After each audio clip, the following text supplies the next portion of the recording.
ஜெய் சாய்ராம். ஜெய் குரு தேவதத்தா. குருர் பிரம்மா குருர் விஷ்ணு குருர் தேவோ மகேஸ்வரகா. குரு சாட்சாத் பரபிரம்மா தஸ்மை ஸ்ரீ குருவே நமகா. அக்கல்கோட் ஸ்ரீ சுவாமி சமர்த்த லீலாமிருதம். அத்தியாயம் 197. பக்தவச்சலன்.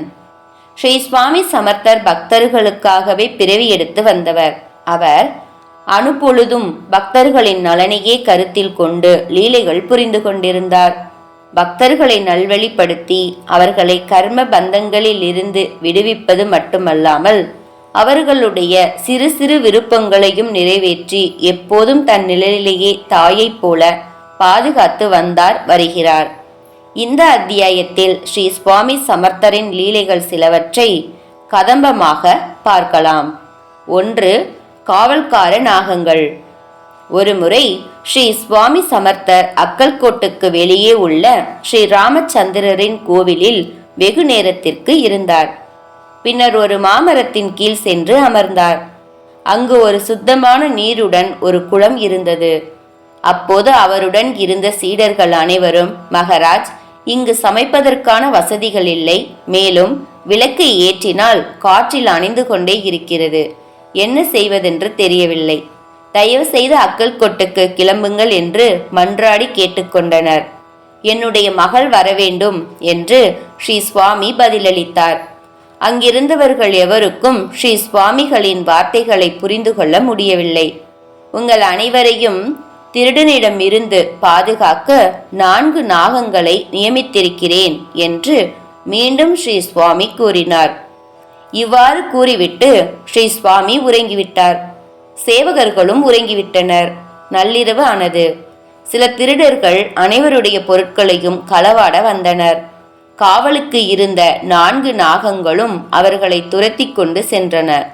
திருடர்கள் பயத்தில் ஓடிவிட்டனர். சேவகர்கள் அனைவரும் திருடர்களின் நடமாட்டத்தால் விழித்து கொண்டனர். விளக்கை ஏற்றி பார்த்தபோது அங்கு 4 நாகங்கள் இருந்தன. அனைவரும் ஸ்ரீ சுவாமிக்கு ஜெய ஜெய கோஷம் எழுப்பி ஆனந்தம் அடைந்தனர். 2. 60 வயது ஜமீன்தாருக்கு புத்திரபாகியம். முகலாயில் அப்துல்பூர் என்றொரு ஊர் உள்ளது. அந்த ஊரின் ஜமீன்தாரான தேஷ்பாண்டேவுக்கு 60 வயதாகியும் புத்திரபாகியம் இல்லை. அவர் தன் 2 மனைவிகளுடன் கானகாப்பூரில் சேவைகள் செய்து கொண்டிருந்த போது அவருக்கு ஒரு கனவு தோன்றியது. நான் உலகத்தை உயர்த்துவதற்காக அக்கல்கோட்டில் யதியின் உடையில் வாசம் செய்து கொண்டிருக்கிறேன். அங்கு சென்றால் உன் பிரார்த்தனைகள் அனைத்தும் நிறைவேறும் என்று உணர்த்தப்பட்டது.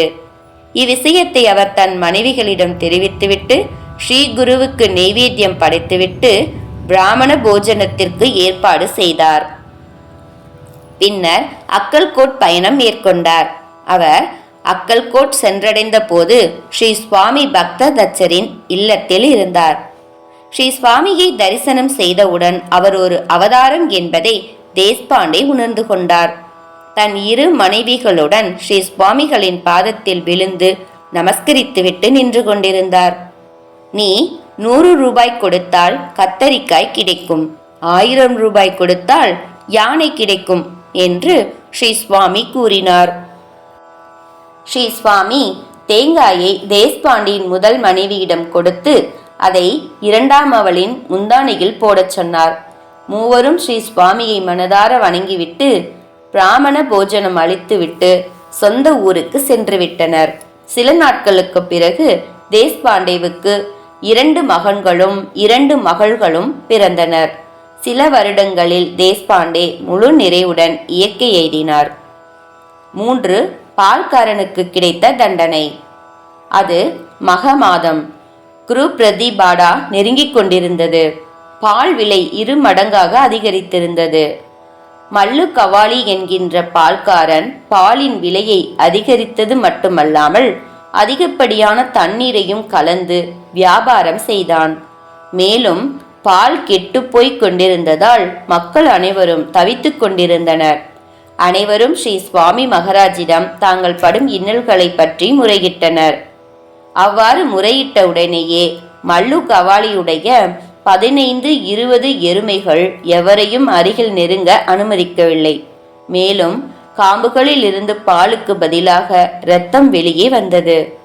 பால்காரன் பயந்து நடுங்கிக் கொண்டு ஸ்ரீ சுவாமி சமர்த்தரிடம் அடைக்கலம் அடைந்தான். தான் செய்த தவறுக்காக மன்னிக்குமாறு மன்றாடி கேட்டுக்கொண்டான். கருணாமூர்த்தி சிரித்துக்கொண்டே, போ, எல்லாம் சரியாகிவிடும் என்று கூறி அருளினார். பின்னர் அவன் ஸ்ரீ சுவாமியின் தீர்த்தத்தையும் விபூதியையும் எருமையின் காம்புகளில் தடவியவுடன் இரத்தத்துக்கு பதிலாக பால் வெளிவரத் தொடங்கியது. பின்னர் அவன் தினமும் 1 லிட்டர் பாலை ஏழை எளியவர்களுக்கு தானமாக அளிக்கத் தொடங்கினான். ஸ்ரீ சுவாமி சமர்த்தரின் அருள் அவனை புண்ணியவான் ஆக்கிவிட்டது. ஸ்ரீபாத பட்டின் பக்தி 4.